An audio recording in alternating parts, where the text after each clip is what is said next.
जर तुम्हाला उपवासाला शाबू खायचा कंटाळा येत असेल किंवा शाबू बनवायचा कंटाळा येत असेल किंवा कुणाला साबुदाणे आवडत नाहीत तर त्यांच्यासाठी ही हिरव्या मिरचीमधली बटाट्याची रेसिपी मी शेअर केलेली आहे। हा उपवासाचा बटाटा तयार केलेला आहे आणि हा कसा तयार केला पुढे रेसिपी दाखवलेली आहे।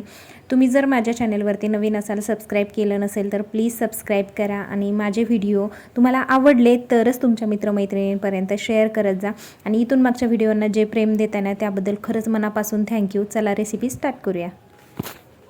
उपवासाचा बटाटा बनवण्यासाठी इथे मी 2 बटाटे घेतलेले आहेत। आता हे बटाटे स्वच्छ धुवून त्याची साल काढून छोटे छोटे पातळ पातळ बारीक स्लाइसेस करून घेणारे दाखवते मी तुम्हाला।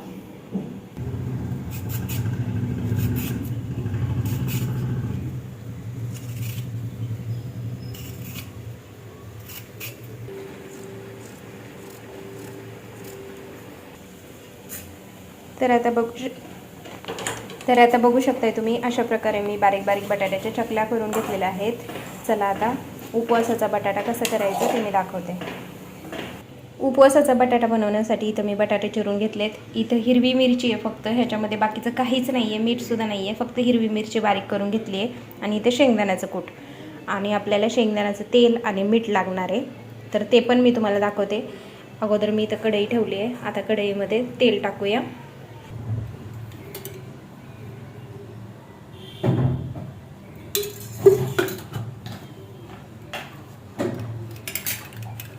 एक चमचा तेल टाकले मी त्याच्यात। आता लगेच आहे ना हिरवी मिरची टाकणार आहे। हिरवी मिरची आपल्याला चांगली परतून घ्यायची, तिचा तिखटपणा कमी व्हावा आणि उग्रपणा पण कमी व्हावा यासाठी।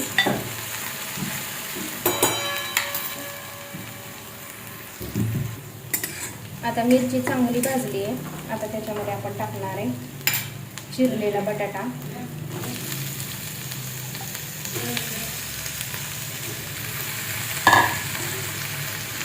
आता बटाटा टाकून आपण चांगलं परतून घेऊ।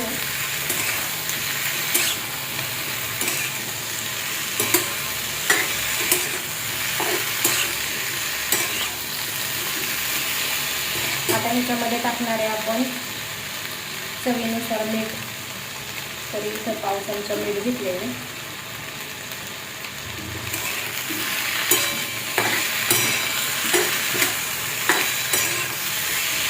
आता जरा वेळेला झाकण ठेवून हा बटाट्याला वाफवून घेणार।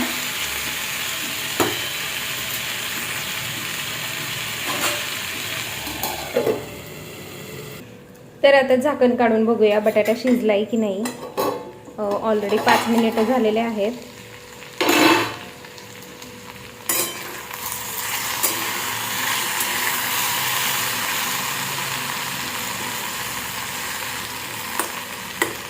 छान शिजलाय बटाटा। आता आपण आहे ना ह्याच्यामध्ये शेंगदाण्याचा कूट टाकूया।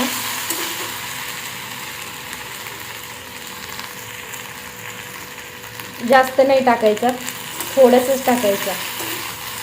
एक कोर भराचं शेंगदाण्याचा कूट टाकला ना की छान लागतो। जास्त पण शेंगदाण्याचा कूट टाकला की टेस्टी लागत नाही। अजून थोडंसं टाकूया।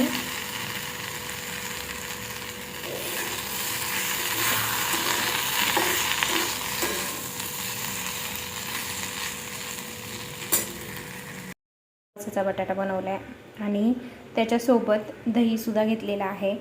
खूप छान आणि टेस्टी लागतो हा उपवासाचा बटाटा। जर तुम्हाला साबुदाणा खायचा नसेल तर तुम्ही असा हिरव्या मिरचीतला उपवासाचा बटाटा करून खाऊ शकता।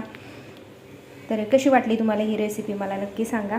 तुम्हाला जर ही रेसिपी आवडली असेल ना तर नक्कीच माझ्या प्रतिमास किचन ह्या चॅनेलला सबस्क्राईब केल्याशिवाय जाऊ नका आणि तुमच्या मित्रमैत्रिणींपर्यंत नक्कीच माझे व्हिडिओ शेअर करत जा आणि भेटूया नवीन रेसिपीजमध्ये। तोपर्यंत बाय।